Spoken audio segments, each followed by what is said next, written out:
So basically, when you look at a headache patient in your outpatient clinic, it's either a primary headache or a secondary headache. And the vast majority of headaches are primary headaches. So the good news is 99% of patients who show up in your clinic and say they have a headache will have either a migraine, which is very common, or a less common condition called trigeminal autonomic cephalalgia. So the trigeminal word means it's in the trigeminal nerve distribution, autonomic because there are autonomic features.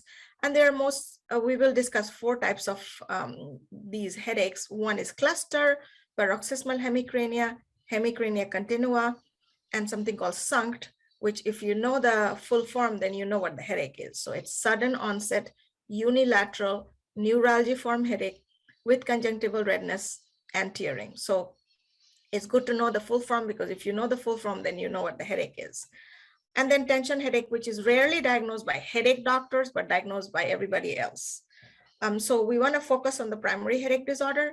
Having said that, you want to look for secondary headaches, which means that there is a etiology underlying. And SNOOP for red flags is an old mnemonic. So when you're seeing a headache patient, you look for systemic symptoms like fever or weight loss or secondary risk. If they have HIV or malignancy, then the headache could be from a metastasis or a primary malignancy. Neurological signs or symptoms, meaning I have a headache, but I'm confused. I have headaches, or I have seizures with the headaches. I have double vision, blurred vision, ptosis, weakness, numbness.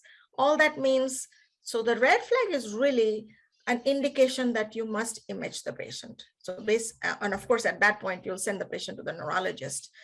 If the onset is sudden, abrupt, or split second, I'm doing this talk and suddenly I have this huge headache and I just am incapacitated, that's not a normal, migraine headache. Older individuals, especially if they start having a new headache, that is a first or a different headache. So change in frequency, severity, or clinical features.